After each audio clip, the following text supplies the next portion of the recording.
Dizia eu, Efésios, capítulo 6, versículo 10.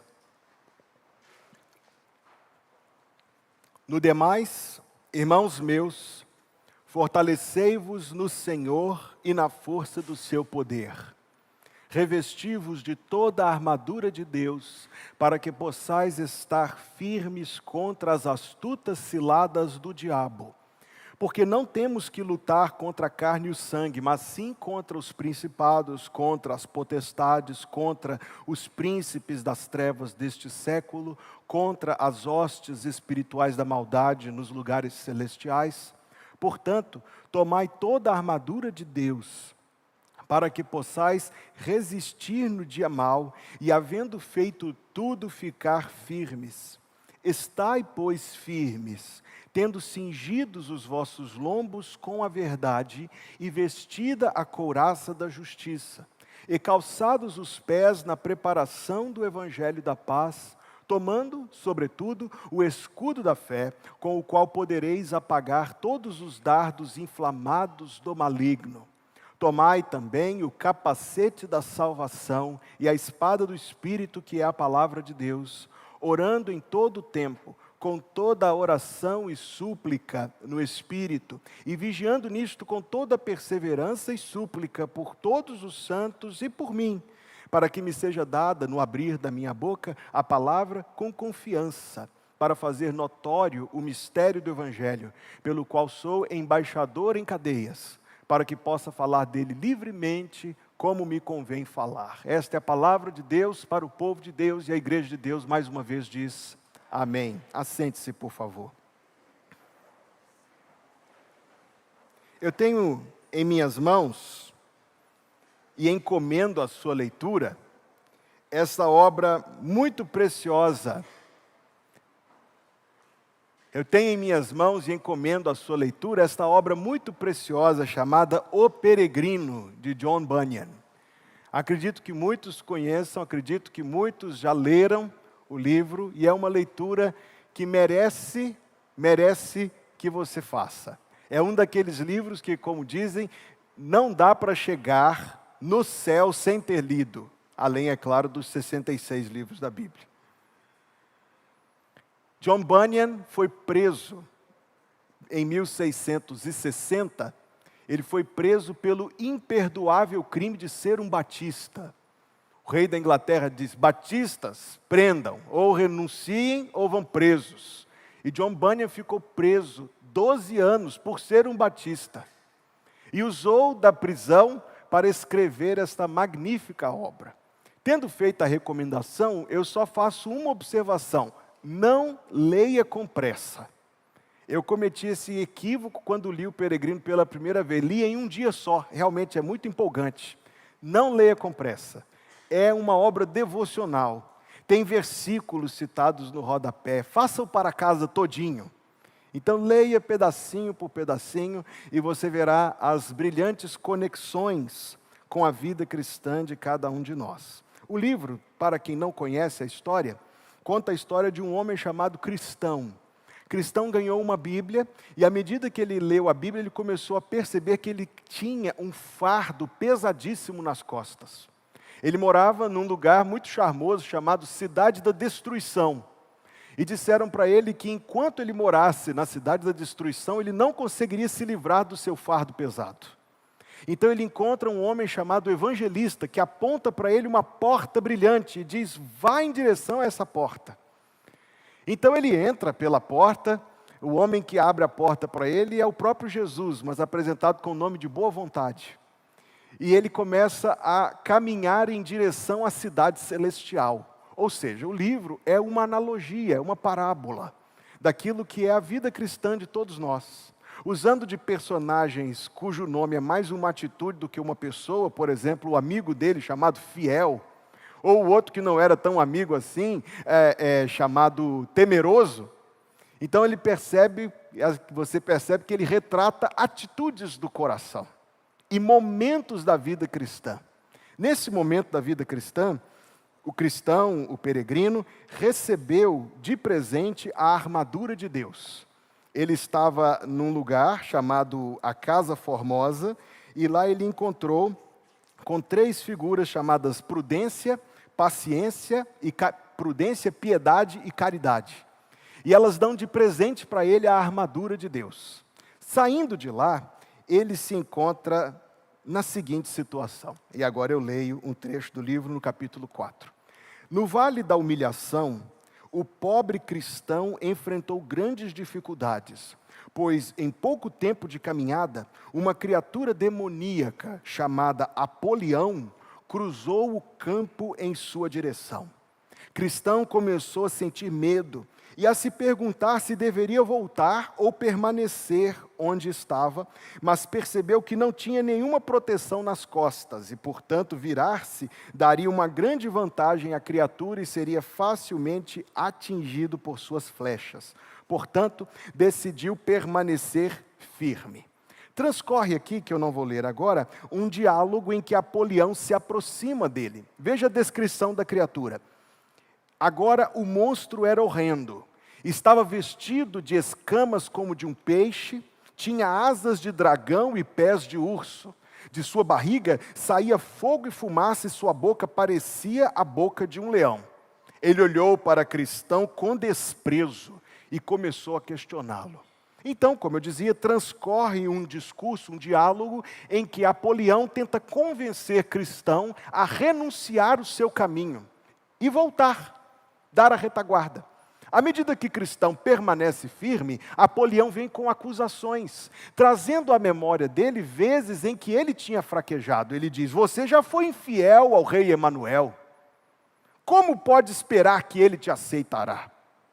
À medida que Apolião vai perdendo ou não consegue vitória no debate com Cristão, Apolião rompeu em uma terrível fúria, dizendo: eu sou o inimigo do príncipe, eu o odeio, odeio as suas leis, odeio o seu povo, e vim com o objetivo de me opor a você.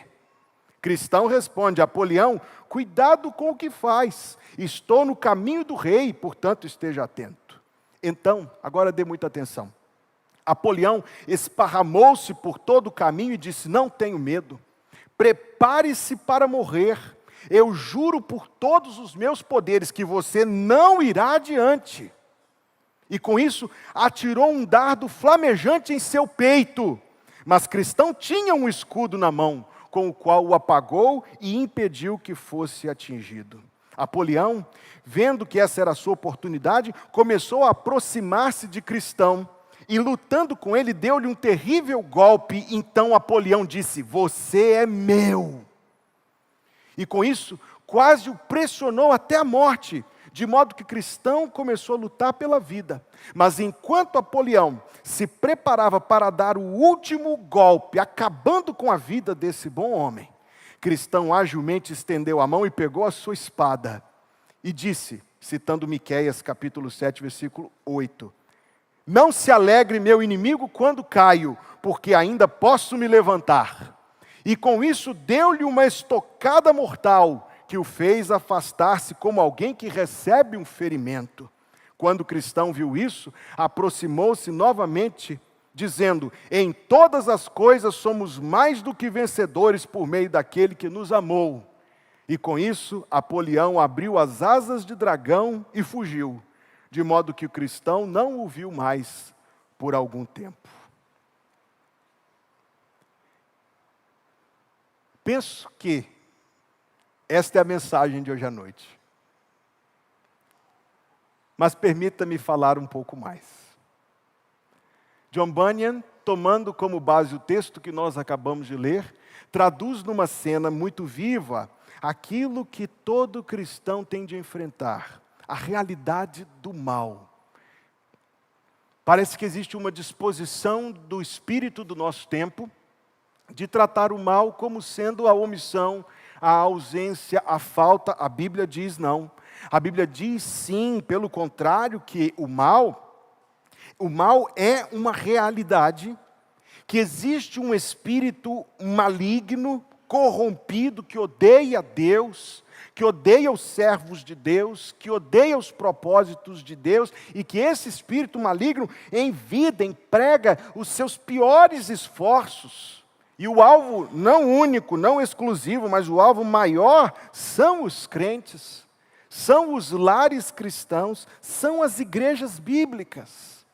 Porque os crentes são os cidadãos do reino de Deus e os lares cristãos e as igrejas bíblicas são as agências do reino de Deus neste mundo.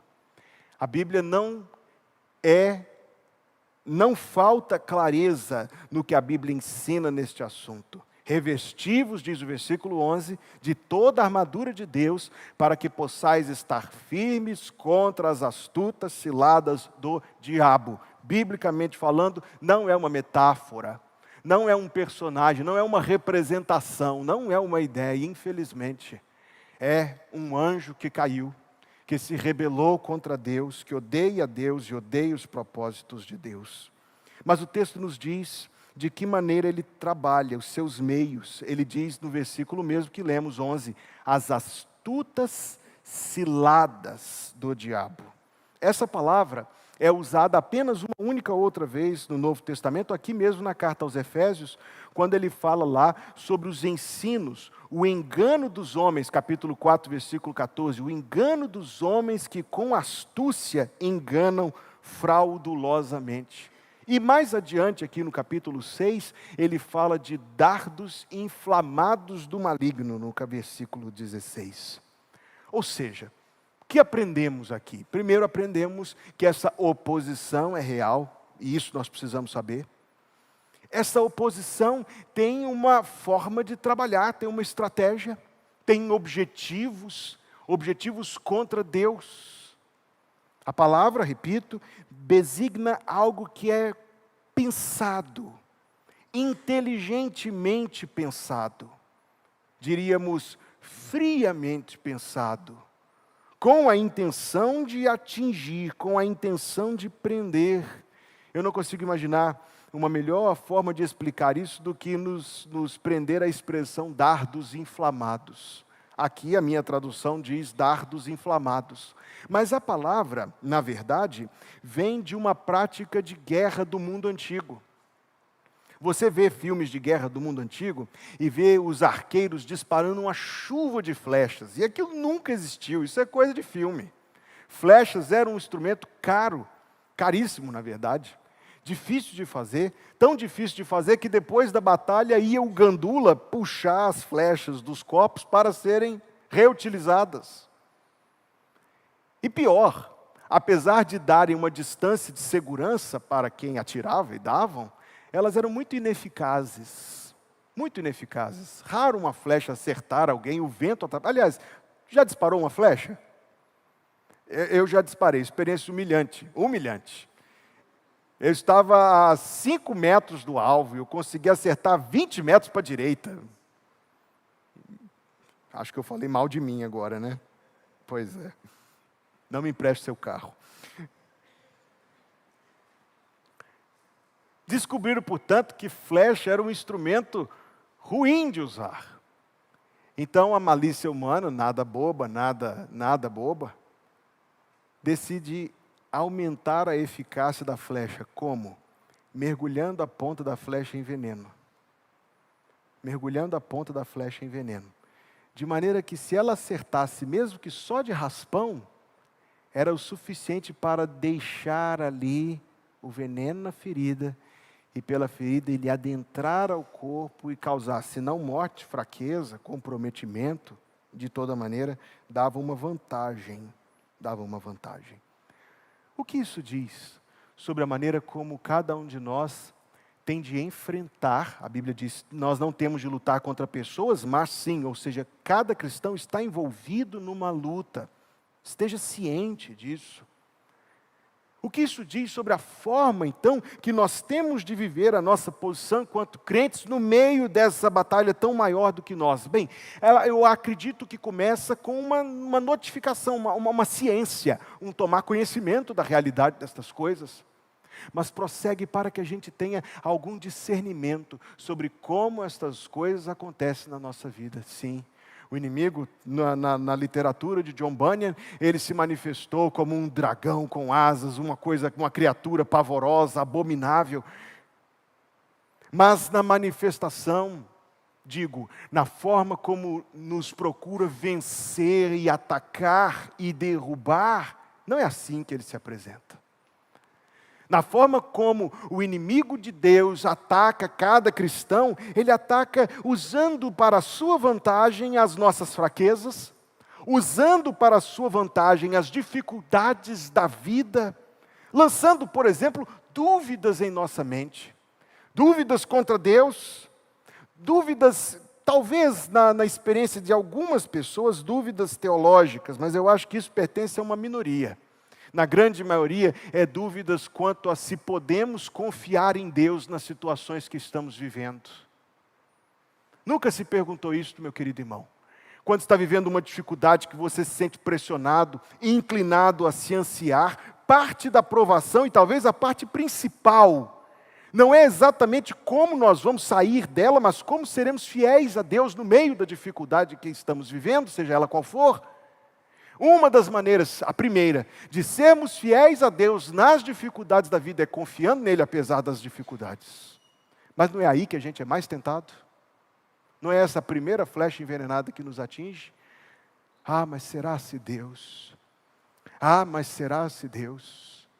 Ah, mas será se Deus pode? Será se Deus quer? Será se Deus se importa? Será se Deus está vendo? Será se Deus fará algo? Dúvidas. Veja o que diz o texto de Tiago, eu acho que eu coloquei aí no seu resumo. Tiago 1, versículo 13. Ninguém sendo tentado, diga, de Deus sou tentado, porque Deus não pode ser tentado pelo mal e a ninguém tenta. Mas veja bem, cada um é tentado quando atraído e engodado. Engodado quer dizer enganado, envolvido de maneira enganosa, pela sua própria concupiscência. Depois, havendo a concupiscência concebido, dá à luz o pecado, e o pecado, sendo consumado, gera morte. Então, alguns tomam esse texto e dizem, está vendo? Não tem nada de diabo na tentação, é tudo a maldade do nosso coração. Mas não é só isso que a Bíblia diz nesse assunto, não. A conclusão a que eu chego é que este inimigo, exatamente por ser um espírito inteligente, imortal, se a minha imaginação tem alguma conexão com a realidade, é mera suposição. Mas suponhamos que ele tem lá uma pasta, um arquivo, onde tem Hugo, onde ele guarda tudinho que ele sabe a respeito, tudinho que ele imagina, que ele viu, que ele percebeu, que ele tramou, que ele sabe que ele pode usar isso aqui contra Hugo de alguma maneira, em algum momento. A memória é boa, ele diz, usa nossas fraquezas. Usa nossas fraquezas para nos enganar com a intenção de nos fazer cair. Existe uma experiência espiritual muito difícil de eu explicar aqui de maneira sucinta, mas a experiência de ser acusado pelo inimigo. Está escrito no livro do Apocalipse que ele nos acusa de dia e de noite diante do trono de Deus. E quantas vezes, para fazer mal, para levar um cristão ao tropeço, à dúvida do seu Salvador, vêm as acusações do inimigo, as acusações dos nossos pecados, as acusações dos erros que cometemos. Já foi dito por alguém, inclusive por mim, a única hora que o inimigo não precisa recorrer à mentira é quando ele quer nos acusar. Aí não precisa mentir.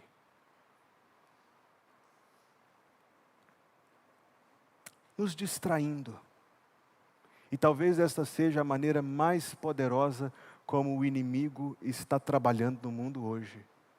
Eu fui sexta-feira com a minha esposa e nossas filhas, à Feira do Livro, que está tendo lá na Praça Maria Aragão. E dei uma volta na Feira do Livro, encontrei um negócio lá que eu achei que eu nunca ia ver na minha vida, irmãos, de verdade. Pelo menos eu não imaginava que ia encontrar aquilo na Feira do Livro. Encontrei 2 vezes, A Origem das Espécies, de Charles Darwin. Eu quase comprei aquilo para essa porcaria não parar na mão de outra pessoa mais vulnerável. Eu vou pegar e vou guardar esse negócio no sótão. Mas eu estou citando isto Porque andando pela feira do livro, você encontra livros imorais, livros baixos, livros vulgares, livros políticos, livros de filosofia ateísta, de filosofia humanista, livros totalmente anti-Deus, mas quão poucos. Irmãos, eu vou lhes dizer, tirado uma CPAD que está ali, Deus os abençoe, obrigado por estarem ali, eu não acredito que vi uma outra livraria católica, eu não acredito que vi uma literatura cristã. Uma. Literatura, biografias de Che Guevara tinha aos montes. Não tinha um livro cristão. Não é isso que a palavra de Deus diz, meus irmãos. Veja, volte comigo em Efésios capítulo 2. Volte comigo, por favor, em Efésios capítulo 2. Já faz meses que eu passei por aqui, então é bom retornar. Versículo 2.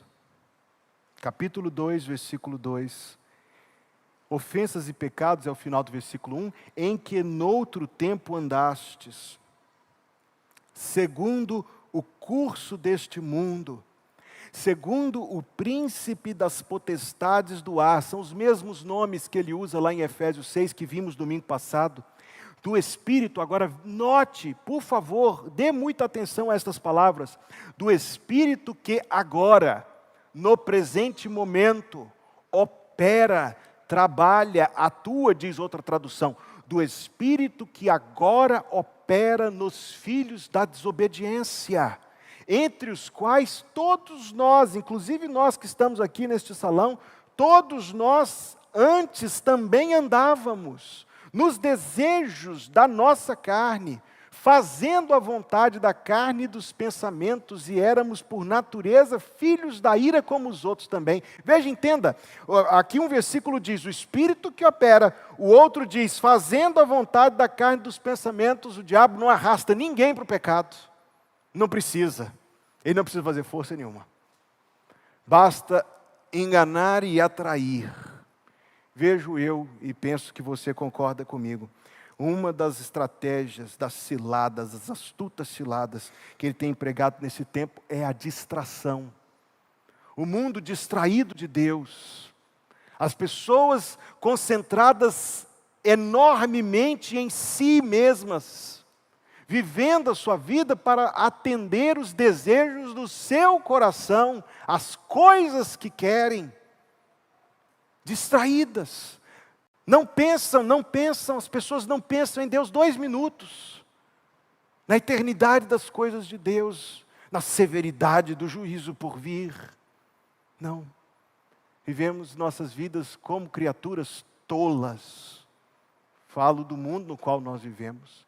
Vivemos a nossa vida como criaturas tolas, comamos e bebamos e nem pensamos que amanhã morreremos. Estamos só no comamos e bebamos.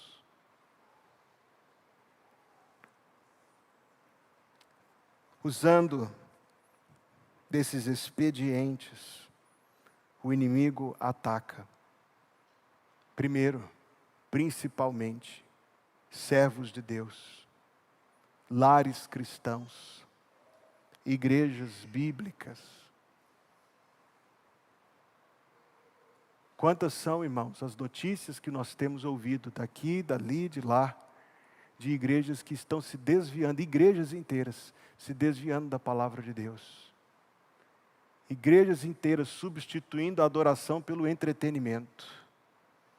Reduzindo a vida cristã a uma experiência meramente emocional ali, catártica, dirão os psicólogos, uma experiência meramente de extravasamento emocional e só.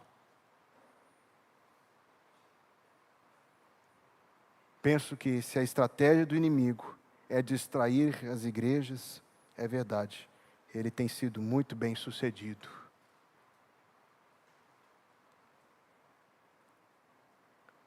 Tirar do cristão os privilégios da salvação. Se o inimigo pudesse desfazer a nossa salvação, ele faria prontamente. Mas se não pode desfazer a salvação, então ele tira de nós os privilégios da salvação. Vamos distrair esse jugo para que ele não ore. Vamos distrair esse Hugo para que ele não tenha prazer na palavra de Deus. Vamos distrair esse Hugo. Meu celular atualizou o Android essa semana e instalou o TikTok sozinho, minha gente. Eu nem botei aquele negócio no meu celular. Eu olhei e falei para minha esposa, falei, vou expulsar esse demônio agora, apagar o aplicativo. Nem abri, graças a Deus. Ei, eu falei para você dar um sorriso, mas você sabe que o assunto é sério. Vamos comprar coisas, vamos distrair com compras, para que o apoio à igreja não aconteça. E assim a igreja fica mais fraca. Vamos inspirar algumas críticas aos irmãos, de maneira que a gente esfrie o relacionamento entre os cristãos. Vamos organizar aqui uma grande divisão de opinião, que possa comprometer o avanço da igreja, que possa tirar o foco, a energia, as orações da igreja, da causa do Senhor, para poder ficar perdendo tempo nessas coisas. Se você pensar bem, não é tão difícil de enxergar assim, não é? Um escândalo aqui, uma divisão ali, um enfraquecimento do corpo de Cristo, um afastamento entre o marido e a esposa, uma diferença não resolvida entre os filhos e os pais. É tudo o que ele precisa para roubar, matar e destruir.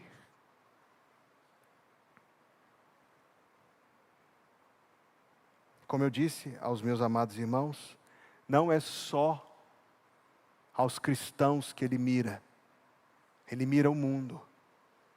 Nunca deixe de ter em mente que quando nós estamos tratando deste difícil, ou pelo menos complexo assunto, nós estamos tratando especificamente de um ser maligno, cujo ódio está concentrado na imagem de Deus. Não é um problema pessoal. Nada contra, talvez, qualquer pessoa em particular. O problema é que cada pessoa é portadora da imagem de Deus. E eu não consigo, permita-me tocar nesse assunto, imaginar algo mais visível na sociedade na qual nós estamos hoje, do que as figuras que a gente vê. Eu estive em São Paulo no mês passado, na rua, você vê um ser humano que você não sabe se é homem ou se é mulher. É a confusão, é a distorção da imagem de Deus. Porque o homem é a imagem de Deus e a mulher é a imagem de Deus, mas o inimigo mistura as coisas.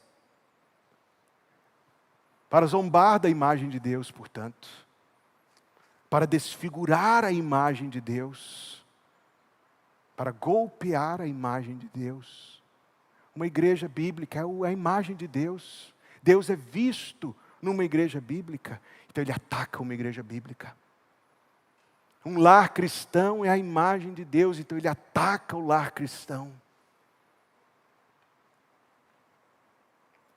Aí eu volto daqui aonde eu concluí no domingo passado. Como, meus irmãos, nós podemos vencer esse ataque? Por nós mesmos, não podemos. Por nós mesmos, não podemos. Por nós mesmos, não podemos. Em nós mesmos, queridos irmãos, só existe uma certeza, a certeza da derrota. Vem Deus ao nosso socorro, bendito seja o seu santo nome. E o texto começa nos dizendo no versículo 10 do capítulo 6, no demais, irmãos meus, fortalecei-vos no Senhor e na força do seu poder. Agora, o que eu quero insistir aqui com meus irmãos é que, apesar da figura de linguagem da armadura de Deus ser tão envolvente, você se lembra do dia do pastor que eles me vestiram da armadura de Deus aqui na igreja? O que isso rendeu de figurinha do WhatsApp, um negócio tremendo. Mas eu quero dizer para os meus irmãos que, apesar de estar apresentado ali de uma alegoria, não são 6 coisas. Eu não entendo como sendo 6 coisas, eu entendo como sendo uma coisa só. É uma alegoria, é um jeito que ele tem para buscar o nosso entendimento, para nos ajudar a visualizar as coisas que ele quer tratar. Mas na verdade está tudo aqui no versículo 10. O que ele vai falar do versículo 13 em diante é uma expansão, ele está abrindo o leque, mas o principal está dito aqui no versículo 10. Fortalecei-vos no Senhor e na força do seu poder. Cristão, e ouça-me, você que já tem Jesus Cristo como Salvador da sua vida, você que já buscou em Jesus o perdão dos seus pecados, você que é um crente verdadeiro, você goza, usufrui de um privilégio absolutamente gigantesco, que é o que Deus te uniu a Jesus Cristo. É uma das mais belas doutrinas bíblicas, a união do salvo com Cristo. Você está unido a Cristo de uma maneira inseparável. Se o inimigo pudesse separar, ele separava, mas ele não pode. Você está unido ao Senhor Jesus Cristo. Tudo de nossa vida cristã, cada uma coisa, todas as coisas, vem dessa união vital. Da união que existe um elo poderoso, é o Espírito Santo esse elo, que existe entre nossas almas e o Senhor Jesus Cristo. Vem dele a força, nós não temos força. Vem dele a vida, nós não temos vida. Se nos encontramos num dilema da vida, vem dele a sabedoria, não vem de nós. Se precisamos de proteção, e como precisamos, diante de tudo isso aqui, precisamos muito, mas não está em nós proteger-nos, está nele que é o nosso defensor. Então a lição, meus irmãos, desta passagem se resume neste ensino do versículo 10. Fortalecei-vos no Senhor e na força do seu poder. Pastor, eu gostaria de saber como é que a gente faz isso. Aí Paulo, sabendo disto, vai nos mostrar. Por isso eu digo, é apenas o abrir do leque, mas é uma coisa só. Tudo vai voltar e apontar para Jesus Cristo. Não são 6 coisas, são apenas uma. A armadura de Deus está em lacunas aí no seu resumo. A armadura de Deus é salvação mais vida cristã abundante, isto é, santificação autêntica, que é igual a viver a união com Cristo. É isso.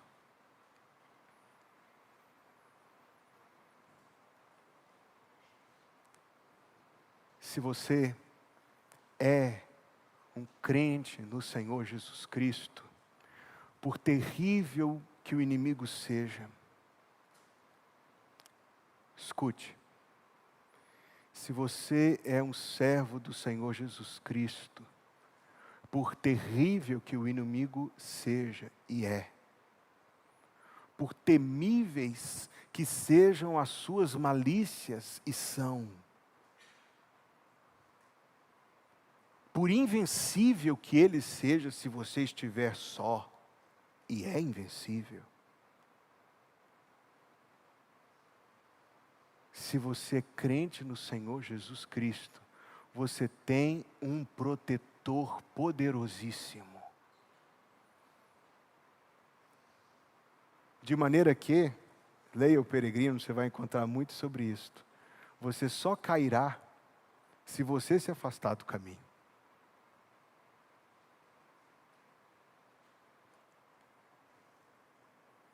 Portanto, tomai toda a armadura de Deus, para que possais resistir no dia mau, e havendo feito tudo, ficar firmes.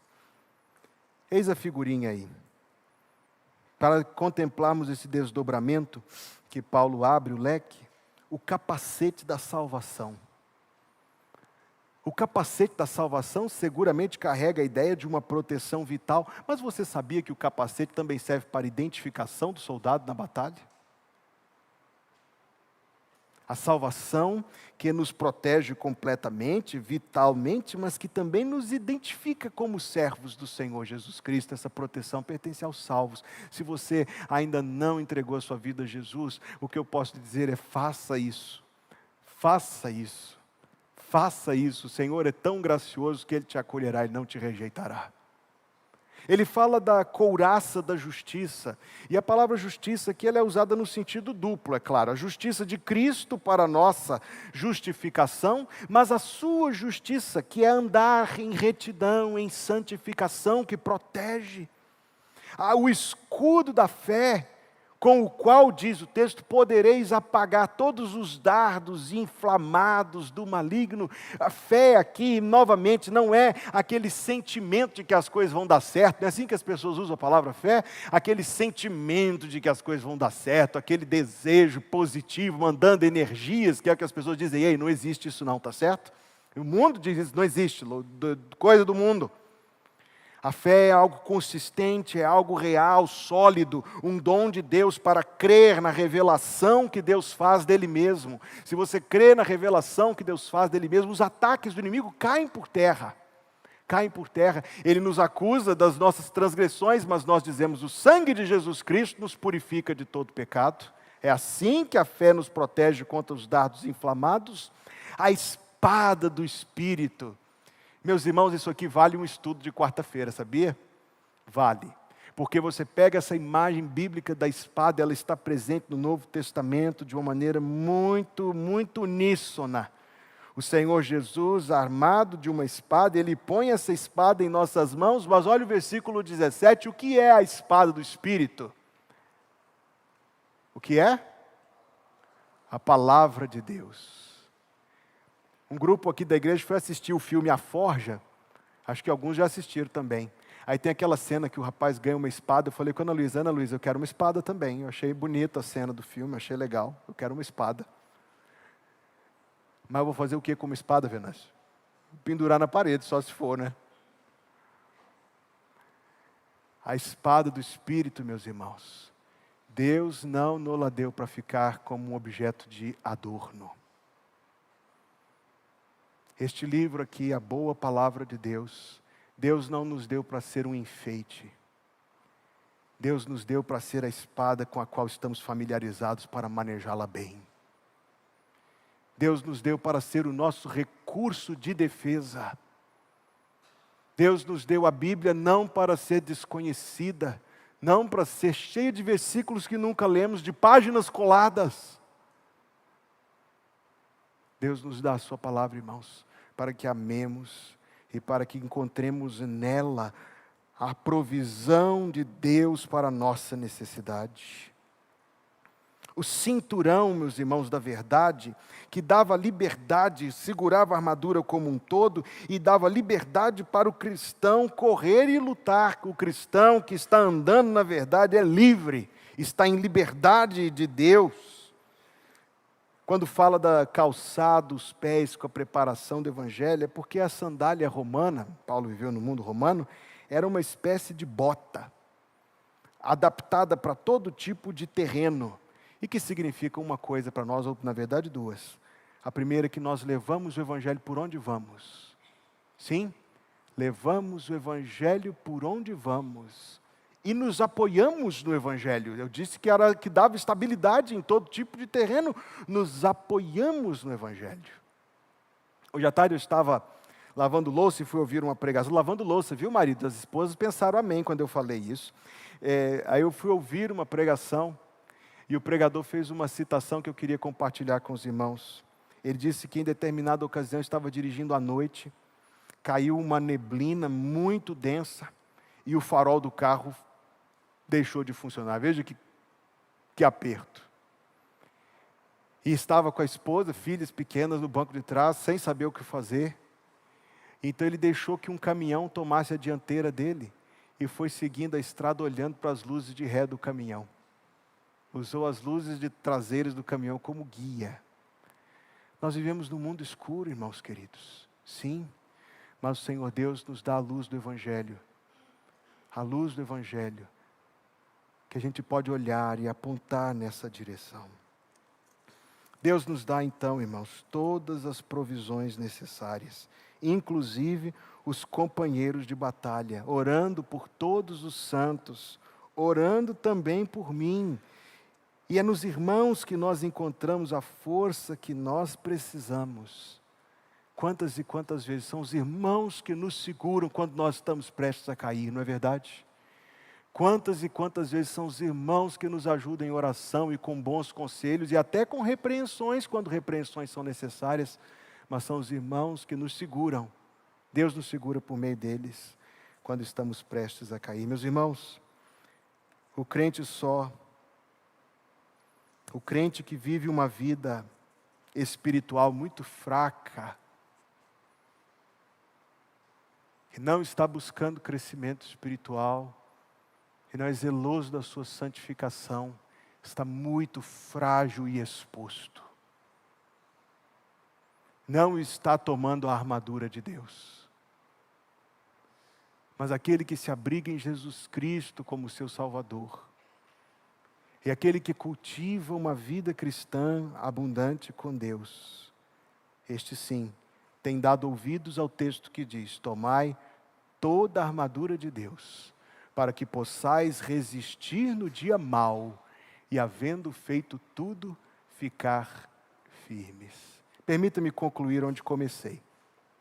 Napoleão, vendo que essa era a sua oportunidade, o dia mau, Napoleão, vendo que essa era a sua oportunidade, começou a aproximar-se de cristão. Tente visualizar-se, tente entender o que esta parábola representa. E lutando com ele, deu-lhe um terrível golpe e a espada de cristão voou de sua mão. Então Napoleão disse: você é meu. E com isso quase o pressionou até a morte, de modo que cristão começou a lutar pela vida. Mas, enquanto Napoleão se preparava para dar o último golpe, acabando com a vida desse bom homem, cristão agilmente estendeu a mão e pegou a sua espada, dizendo, Miqueias 7:8, não se alegre o meu inimigo, quando cair ainda assim posso me levantar. E com isso deu-lhe uma estocada mortal que o fez se afastar como alguém que recebe um ferimento fatal. Quando o cristão viu isso, aproximou-se novamente dizendo, em todas estas coisas somos mais do que vencedores por meio daquele que nos amou. E assim Napoleão abriu as asas de dragão e fugiu. Não é isso que está em Tiago? Resistir ao diabo, ele fugirá de vós. Abriu as suas asas e fugiu, de modo que cristão não o viu por mais algum tempo. No dia mau, nós enfrentamos o dia mau. No dia mau, nós vamos nos vestir da armadura de Deus, sim, e ficar firmes, porque somos mais do que vencedores por aquele que nos amou. Vamos orar ao Senhor. Não podemos negar, ó Deus, a realidade do mal no mundo no qual nós vivemos. Não era a tua vontade que fosse assim, mas esta é, Senhor, a realidade. Nós, ó Deus, em nós mesmos somos fracos, Senhor, incapazes, pequeninos demais, ó Deus. Precisamos, Senhor, de um protetor. E hoje, Deus, vem a Ti o nosso louvor, porque Tu nos tens provido de um protetor em Teu Santo Filho, Jesus.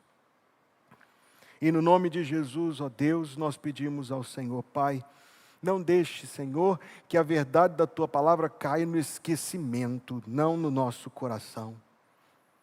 Mas, Senhor Deus, que todos os dias, eu e os meus irmãos, venhamos a nos fortalecer no Senhor, Deus, e na força do Teu poder, e assim sermos fiéis a Ti em todas as provações da vida, Senhor, e por Ti sustentados nos dias maus, porque o que queremos, ó Deus, acima de tudo o que desejamos, é ser fiéis ao Senhor, honrar o nome daquele que carregou a cruz por nós, viver por aquele que morreu por nós, e amar aquele que nos amou até a morte, o Senhor Jesus. Querido Deus, há ainda pecados presentes em nossa vida, e pedimos, Deus, que o Senhor continue a fazer a Tua obra de mudança no nosso coração. Que o Senhor nos perdoe, ó Deus, naquilo que cada um de nós tem caído. Vem levantar-nos, poderoso Deus, e dar-nos graça e bênção, Senhor, para cada vez mais confiarmos no Teu amor e na Tua bondade, e descansarmos no poder do Senhor, ó Deus, e no Teu grande amor e na Tua poderosa proteção sobre as nossas vidas. Obrigado, Deus, por este culto. Obrigado, Senhor, por cada pessoa aqui presente, pelo toque, pela voz do Senhor ouvida em cada coração, e pedimos que o Senhor a cada um de nós abençoe, Deus. Estamos saindo daqui para uma semana, não sabemos o que a semana tem para nós, então que o Senhor venha conosco, Deus. E que o Senhor, ó Deus, não nos guarde, Pai Santo, que o Senhor nos guarde de todo o mal, que o Senhor não nos deixe cair em tentação, pois teu é o reino, o poder e a glória para sempre. Que o Senhor te abençoe e te guarde. Que o Senhor faça resplandecer o seu rosto sobre ti e tenha misericórdia de ti. Que o Senhor sobre ti levante o seu rosto e te dê a paz. E que assim seja em nome de Jesus. A igreja de Deus diz: amém.